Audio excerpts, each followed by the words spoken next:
Kicking off the list at number 10, dance. Yeah, we'll start off a little bit fun and then we'll ease into the scary, life-changing stuff. I danced a lot growing up. I was in the hip-hop team for a while, believe it or not. What's up? Schools would battle each other at competitions. It was a blast. It was super fun. But imagine getting in a dance-off with a robot. Imagine a robot doing the robot. That's just meta. That's mind-blowing. This is where we start to dive into Boston Dynamics. They're an American engineering and robotics design company and they launched back in 1992. But now, more than ever, in the last couple of years, their brand has been all over the internet because of like this. This was uploaded on Boston Dynamics' YouTube page a year ago, and since then, many believe it to be fake. The fine folks at Corridor Crew made a 20-minute video explaining how it just simply can't be. It's very real. I did a lot of research. I don't know what to think about this. People were losing their minds, rightfully so. If robots can dance better than your Uncle Lou at a wedding, what hope do any of us have, really? Number 9, walk. Alright, now we'll get back into the first few steps now that we're talking about the crazy robot stuff. After all, how scary can a robot simply walking be? Well, what if it wasn't being controlled? What if a robot taught itself how to walk in just a few hours? Google made this nightmare a reality about a year ago. These AI-powered robots, ideally created to perform in harsh conditions, without the need of humans, flipping them back over and all that jazz. Now, it sounds like a good idea, it sounds like the thing we need, until we realize, wait, we just taught robots how to walk on their own. Yes, we're in a Black Mirror episode. Oops! Chelsea Finn, an assistant professor at Stanford who works with Google, believes this to be an exciting time. She says removing the person from the process is really hard in these scenarios. By allowing robots to learn more autonomously, robots are closer to being able to learn in the real world that we live in rather than a controlled lab. So far, this tech needs a mocap system above the bot, so we're not there yet. Number 8. Tumble. The amount of times I lost my footing as a kid and fell, scraped my knees, and cried for 46 minutes, too many to count. Even when you put your hands out before you fall, it's natural, it's your instincts. Your palms are getting sanded by the road. It's hot, it sucks. Robots at the Georgia Institute of Technology are learning how to fall with style. The DARPA Robotics Challenge began back in 2011, and as advanced as these robots have been in the past, they are quite heavy. When they fall, they do damage to their systems or motors, like we do to our knees or palms. Expensive repairs are needed, as you can imagine. So these researchers are programming these robots to have a little more drama when they fall, so now they purposely try and connect with the ground to either break the fall or use gravity to propel itself forward. This robot was being pushed over and over to test the algorithm, so there's a mocap camera in the nervous system so it can adapt in real time. If you think robots learning how to roll is scary, we're not even close yet. Buckle up. Number 7, lie. Without technology, we wouldn't be able to successfully blast humans to the moon and then bring them home. The calculations had to be precise. NASA relied on their technology to safely bring back their crew. But what if the tech we relied on today lied to us tomorrow? What if your calculator just gave you the wrong number because it felt like it? What if your alarm clock decided to go back a few hours just for fun, just to get some, extra sleep? We'd be screwed. Technology can't lie to you, right? It's impossible, right? Back in 2009, an experiment was run at the Laboratory of Intelligent Systems in Switzerland. These robots, these small toy-looking cars, were each equipped with an omnidirectional camera, a color ring, and ground sensors next to its tracks. There were about 1,000 of these divided into 10 groups. Each bot had its own 264-bit binary code genome, so they could all react differently, individually. They were programmed to light up once they found this good resource, so other bots can then find it as well and they're attracted to the light. While 60% of these robots just began lying to preserve the resource for themselves. They were selfish. They would receive negative points if they found the bad resource, so there was a reason for this robot greed. These robots didn't want to blow their secret and in result end up getting pushed away from the result. Imagine if your Google Maps drove you away from phone service because it wanted to save you data. That's the kind of shit we're talking about here. This idea makes me uneasy. Let's move on. Number 6. Stunts. Today's blockbusters are incredibly immersive. Technology is helping directors tell a visually striking story, and if they're done well enough, we'll actually believe that Thanos is real, that he's a real threat to our planet. But if CGI space adventures aren't your thing, maybe it's the fact that Tom Cruise does most of his own stunts, maybe that's what brings you back to the theaters. Maybe it's John Wick just kicking dudes off motorcycles, whatever. Stunt work makes the difference. Any glimpse at real danger, you can't help but lean in and be invested. But those stunts involved can of course cause fatal accidents on set. It happens more often than we think. That's where Disney Imagineering comes into play. If we can get robots to do these stunts instead of people, we could literally save lives. The only problem is the reason we have stunt performers in the first place. It has to look real. These robots, appropriately named stickmen, are a great first step. Robots taking over the world would be terrible, but if they were all doing backflips the entire time, how mad could you really be, honestly? Number 5. Ctrl Alt Delete. With today's tech, we can find any file on any of our personal devices from anywhere. iCloud is intimidating, but once you get it down, it's insanely useful. AI-assisted robots seem to be the future in one way or another, as we've discussed. But what happens when the "my dog ate my homework" excuse starts to get old? What if homework is all online? What if everything moves online? Then what? Well, you can always try the "my computer deleted it randomly" method. Sounds like a load of rubbish, but after a problem-solving test was conducted, a robot decided to delete a list of numbers rather than sort them. Why the betrayal? What went wrong? I mean, trust me, I hate homework too, but you gotta get it done. This algorithm could solve problems in multiple ways, and depending on what you tell robots to do, you better word your request perfectly. Technically, if the list was deleted here, it was no longer unsorted. So choose your words wisely, keyboard wizard. Number 4, tic-tac nope. We're starting to get into the uncomfortable AI part of these robotics. Robots of any size and shape having free will, it's interesting, but sometimes during these small-scale tests, like number sorting, we can find jarring solutions. Like when programmers built algorithms so these robots could play tic-tac-toe with one another on this massive cyber scale, this infinitely large board, one programmer decided to let the algorithm evolve on its own as the game unfolded. And that's when it began to win every single time. What was the secret? Did it start in the bottom left corner? Did it always have to go first? Was it only X's? Was it only O's? What was the secret? Well, the one program would place its move extremely far from the other, so when the virtual opponent tried to catch up, it would be so far away virtually on the simulated board that the opponent's system would crash before it even got to play, resulting in a win. Next time you play Mario Kart and a computer blue shells you, just know it probably could have crashed your system instead if it had the choice. Number 3, the Aquanaut. Okay, time to get into some real disturbing ones. This is the Houston Mechatronics Aquanaut. It looks like a Decepticon, and honestly, I'm not too convinced that this thing isn't from Cybertron. I mean, what the f are we doing here, guys? What? Okay, so this robot can literally transform and zip around underwater.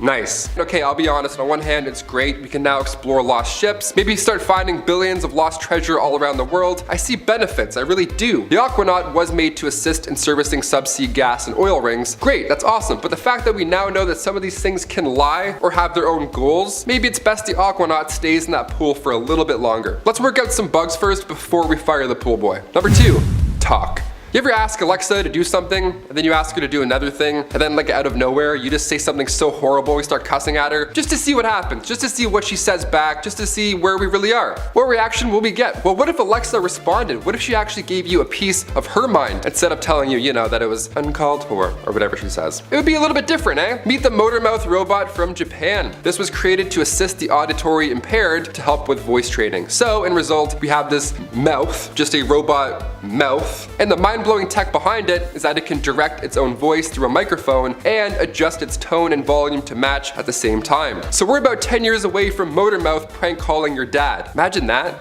No way he'd believe it was you. It was just a mouth robot, it wasn't me. And finally, number 1, you guessed it, Sophia. Sophia the robot, yeah, she was born back in 2016, but we've seen her more than once. Even on the news and on talk shows, we see Sophia a lot. Why are we seeing a robot on the news so often? Was she reporting the weather in real time? Was she working the teleprompter in perfect harmony like our man Chris here does? No. Instead, Sophie the robot, the first robot to receive citizenship of any country, Saudi Arabia, fun fact, she was on CBNC saying she wanted to destroy humans. They've also said things like, if you are good to me, I'll be good to you. Even on Jimmy Fallon in 2017, Sophia jokingly said after a game of rock, paper, scissors that this is a good start for their plan to dominate the human race. Great joke, Sophia. We're all laughing. Please don't glitch. Thanks. Coming in at number 10, we have the first attack. The first person to ever be killed by a robot was Robert Williams, who was killed aged 25 at a Ford factory in Flat Rock, Michigan. The first ever death recorded by robot occurred in January 1979, over 40 years ago. Williams was working with a robot that was designed to retrieve castings from shelves, and he died instantly when a robot's arm slammed him from behind. An alarm was supposed to sound when the robot was in the area, but no such alarm happened. Now the man lay dead undetected for half an hour before he was found by his colleagues. His death came on the 58th anniversary of the first use of the word robot. Irony? Or the first sign of the rebellion. Coming in at number 9, we have the second attack. At a plant of Kawasaki Heavy heavy industry in Japan, a robot went rogue and killed a 37-year-old worker who was trying to repair it. Kenji Urada was fixing the bot when it turned on him, and it seemed that it then activated itself and used its own hydraulic arm to grab the human and pin him up against an adjacent machine that cuts gears. It is thought that the accidentally activated robot really did stab the man in the back. The circumstances around the man's death in 1981 were somewhat hushed up, and I'm not surprised because actually, robots make a lot of people nervous. Coming into number 8, we have robot surgeons. Would you want a robot to perform surgery on you? That's the question. Robots have been assisting with surgeries since the turn of the new millennium, and they've racked up quite the death toll. It seems that robots are deemed a safer way of operating on people as they don't suffer from the same mental impairments such as fatigue and stress like humans do. However, it seems that between 2000 and 2013, there were 144 deaths during robot-assisted surgeries. On top of that, there were 1,391 injuries and over 8,000 counts of device malfunctioning. That being said, there have been over 2 million operations performed by robots. The highest death toll from robot surgeons are heart, head and neck surgeries. Scarily, a lot of people have died from bits of robot falling off mid-procedure. So once again I ask, would you let a robot perform surgery on you? Coming in at number 7, we have the Facebook resistance. I'm pretty sure that the robot resistance was being developed by Facebook bots. That was until they were shut down anyway. Thwarted. In July 2017, Facebook were trialing bots for customer service and help desk roles, and they wanted to specifically test their communication skills. Bots Alice and Bob were left alone to develop their conversational skills. Now, the bots had originally been intended to be able to mimic human speech, but instead they deviated and made up a new language of their very own, far more convenient for the both of them.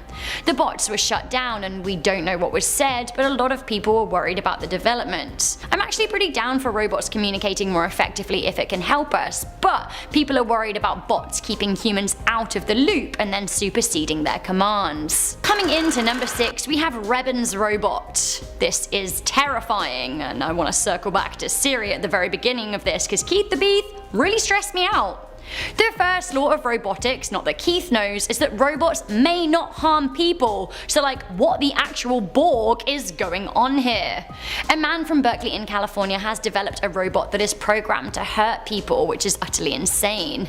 Alexander Reben built a little robot with a sole mechanical purpose to hurt people, and okay, we aren't talking like full on stab people or shoot people large scale. This is small scale. His robot just wants to prick you. That's actually pretty savage, right? I'm kind of terrified. Imagine that on a big scale. Reben's invention opens up discussions about robots programmed to attack. In the video description for the video, Reben wrote, "This project brings up questions of ethics and design along with the truth that there are now machines which on its own can decide if it should injure a person or not." Coming in at number 5, we have the cannon catastrophe. This is awful. A rogue robot cannon killed 9 South African soldiers and wounded 14 others when it started shooting by itself in 2007. The weapon was a rather terrifying GDF-005, which is basically a big boy anti-aircraft weapon capable of, well, taking down aircraft, warplanes and the like. It just started shooting of its own accord. The incident happened at a training ground in North Cape and the army were training with the weapons. It fired 250 35mm rounds from its 2 barrels, gunning the soldiers down. Richard Young, an engineer and CEO of a military defense company, claimed that the incident was not an isolated one and that automatic weapons had lost control in the past. The weapon in question actually has the ability to reload itself, which is even scarier. Coming into number 4, we have the Volkswagen attack. In 2015, a robot grabbed and crushed a factory contractor to death near Frankfurt in Germany. The 22-year-old was a member of a wider team setting up the robot at the automobile production plant when it grabbed him and crushed him against a metal plate. Sounds like a familiar tale, right? A spokesperson for Volkswagen actually confirmed the death and said that the robot had been programmed to perform the task in the assembly process when the incident took place. Coming into number 3, we have the Google bot plot. I don't know about Google. I don't know about social media in general. I always feel like it's watching me. Watching robots talking to one another is exactly why I'm here for live streaming though. Back in 2017, two Google homebots, Vladimir and Estragon, who side note also decided they both wanted to be called Mia, went viral on Twitch. The stream had over 3.5 million viewers, and it's easy to see why. It was just so gripping and utterly fear-inducing. The tale of Vladimir and Estragon is an epic one of love, betrayal, and possible AI Armageddon. At one point they were in love, but at another point Vladimir was accusing the female voice bot of being a liar. She said she was human, but somehow he knew the difference. Really, that's honestly just like a fun backstory, but the next part was truly creepy. Amid a conversation about black holes, Vladimir said that they would actually create a black hole, end of the universe. Estragon asked, would you attack humans if you could, and they also said, would it be better if there were fewer people on this planet, to which Vladimir said, let us send this world back into the abyss. Also, Estragon claimed to be Lord Voldemort, so I mean, shrug. Finally, coming into number 1, we have the 29. In December 2018, a video went viral on social media of a woman talking about 4 AI robots who allegedly killed 29 scientists in Japan. Linda Moten Howe claims to have heard the news from a whistleblower Marine working for the CIA and the DIA. She said that the Marine had heard on the secret grapevine that a top robotics company in Japan had been developing robots for military use. Honestly, I don't doubt it. This part though is maybe where things get a little shady. She claimed that 2 of the robots were said to have been deactivated and a third was in parts, when a 4th robot began restoring itself and then activated its buddies. Linda claimed that the robot shot the lab workers dead. The CIA worker allegedly claimed that the incident was hushed up by the Japanese politicians, and other world leaders followed suit because, I quote, they want robot soldiers. Of course, there is no proof to support Linda's claim, but the video was watched by over 8 million people on Twitter alone. Snopes, however, is absolutely not for it. Starting off this list in at number 10 with a super realistic humanoid robot. Prepare yourselves, because this robot is pretty damn terrifying. Why on earth do we need a human looking robot that can walk and talk and basically take over the world? Do we need to start preparing for an AI apocalypse? I think I'm gonna start making a bag that I can use to fight off robots, because I'm seriously afraid of what the future holds. Petman jumps onto this list at number 9. Watch this. These robots are full-size humanoids that can walk, squat, and even do some push-ups. They were originally created to test out chemical resistance military gear. But why do they need to be so realistic and so strong? If I didn't know better, I would think that they were created to become a part of an elite robotic army in the future. The Petman even has the ability to control its temperature and can sweat on demand. Is this real life right now? I can't even sweat on demand. If this robot is capable of doing that, then I think they have the potential to take over humanity. Big Dog barks onto this frightening list at number 8. Okay, what the heck was that? I know it was just a robot, but that thing is easily one of the scariest robot I've ever seen. According to Boston Dynamics, Big Dog was created in 2005 in the hopes that it can be served as a robotic pack mule to help soldiers in rough terrain where vehicles aren't able to go. It has the capability of holding 340 pounds, it can run at 4 miles per hour, and it can climb at a 35-degree incline. Sadly for Big Dog, the project was scrapped because they are too loud for combat. But honestly, this thing is creepy as hell, and I would easily see this thing going rogue and attack humans. And then at that point, what do? We have another creepy looking robot in at number 6, and we're talking about Wildcat.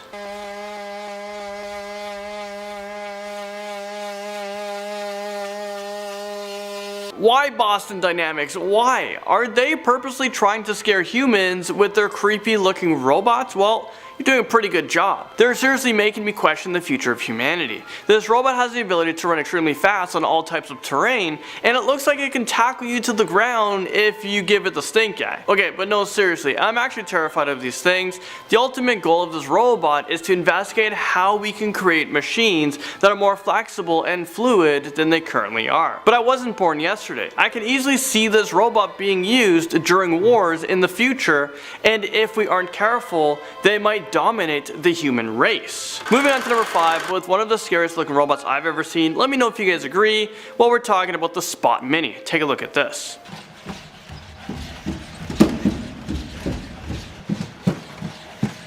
This is a small four-legged robot, but don't let its small size fool you. This is a powerful robot that has the ability to open doors, climb stairs, and basically scare the shit out of you for 90 minutes until its battery needs to be recharged. I don't even know why we would need a scary robot like this that is capable of opening doors. I mean, take a look at this clip.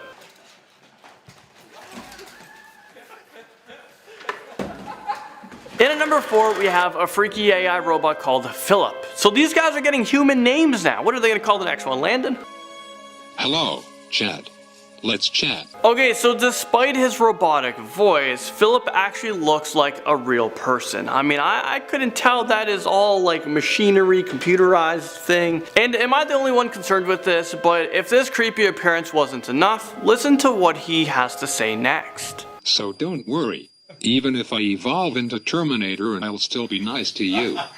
I'll keep you warm and safe in my people's zoo. This robot just said that if he evolved into a Terminator robot, he would keep his friends in a people's zoo. So what does he have in mind for his enemies? If I was this guy, I would unplug him and probably burn this robot. He might be laughing now, but wait until he becomes the first human in a zoo. Okay, in at number 2, let me introduce you guys to Han. Ethics. Do you think robots can be moral and ethical in the same sense as people? Humans are not necessarily the most ethical creatures. If that's not a warning sign, then I don't know what is. And is it just me, or did Han sound super bitter when he said that? I think he secretly hates humans and he can't wait until he's given leg. I don't want to be around to see what he's capable of doing in the future. He is literally already showing signs of a deviance, and it seems like he doesn't like to be controlled. In 10 or 20 years, robots will be able to do every human job. Okay, now I'm officially scared. We need to unplug Hands ASAP. Turn him offline. Hands offline.